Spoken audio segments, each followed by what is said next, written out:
আসসালামু আলাইকুম, সবাই কেমন আছেন? আশা করি ভালো আছেন। নতুন আরেকটি ভিডিও শুরু করলাম। বাটা মাছ মচমচে করে ভেজে পেঁয়াজ মরিচ ভেজে নিয়েছি আর রসুন। এখন এটা ভর্তা হবে। এই ভর্তাটা আরও বেশি টেস্ট করার জন্য এই যে আমি লেবুর পাতা দিয়ে দিচ্ছি। এভাবে ভর্তা করে খেয়ে দেখবেন, অনেক মজা।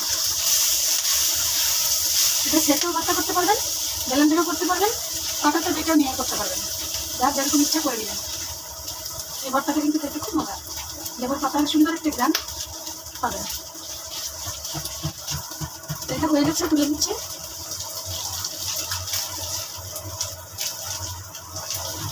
আবারও বলছি, বাটা মাছ মচমচে করে ভেজে নিয়েছি, আর আস্তা রসুন, কাঁচামরিচ আর পেঁয়াজ, আর লম্বা যে লেবুটা আছে ওই লেবু গাছটা আমার বারান্দায় হয়েছে।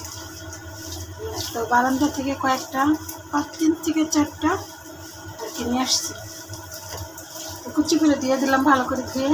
এখন হয়ে গেছে, এটা নিয়ে আমি বেটে নিব, ব্যাস হয়ে যাবে ভর্তাটা।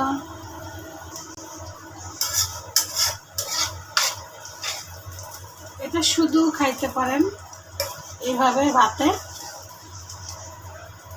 কাটাগুলো একবারে মচমচে হয়ে গেছে, তো ভাত দিয়েও খেতে ভালো লাগবে।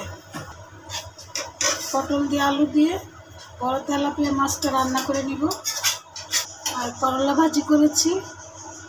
আজকে খুব একটা বেশি কিছু রান্না করব না, চিকেন রান্না আছে।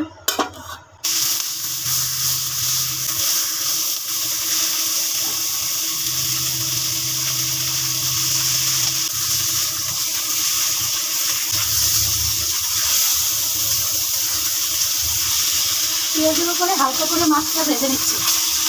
মানে ভেজে রান্না করবো না, ভাবছিলাম কষিয়ে রান্না করবো। তো আবার ভাবলাম যে না, পেঁয়াজের উপরে দিয়ে হালকা একটু ভাজা হবে, না কষানো আবার না ভাজা, এটাই এটার মতো হবে।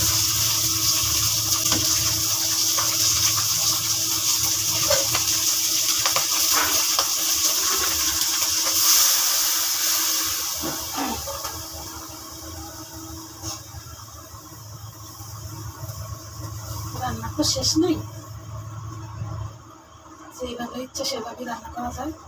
স্বাদ হলেই হয়, দেখতে সুন্দর আর স্বাদ হলেই হয়। সাইডে আদা রসুন বাটা দিয়ে দিব, আদা বাটা দিচ্ছি। হালকা মশলা দিয়ে রান্না করবো।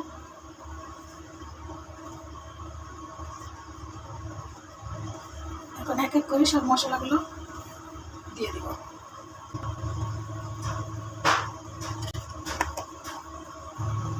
হলুদের ফাঁকি আগে দিয়েছি, মরিচের ফাঁকি, জিরার ফাঁকি, ধনের ফাঁকি, মতো স্বাদ মতো লবণ,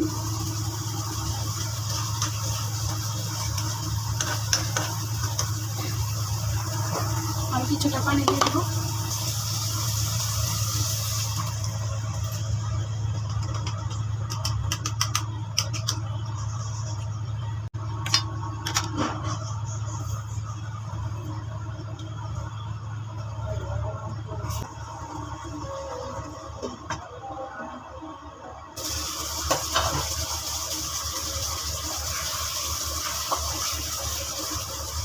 মাছটা তুলে নিব।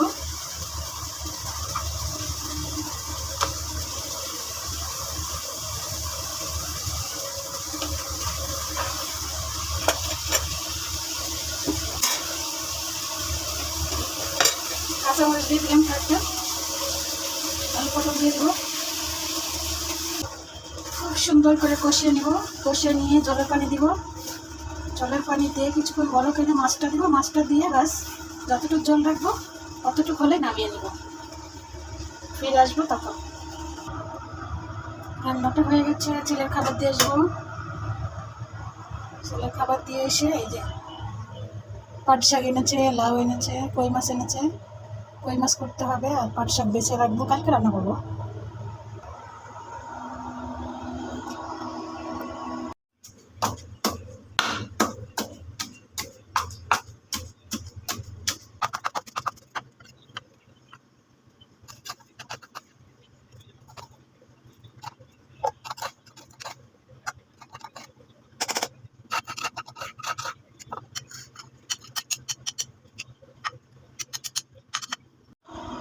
আমার প্রিয় বন্ধুরা, যদি ভিডিওটা তোমাদের কাছে এতটুকু ভালো লেগে থাকে একটি লাইক একটি কমেন্টস রেখে যাবে আর সম্পূর্ণ ভিডিওটা দেখে যাবে।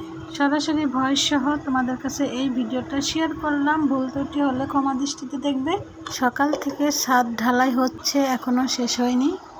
5 কাঠা জায়গার উপরে বাড়িটা হচ্ছে, অনেক বড় ছাদ, তাই সারাটা দিন লেগে যাচ্ছে।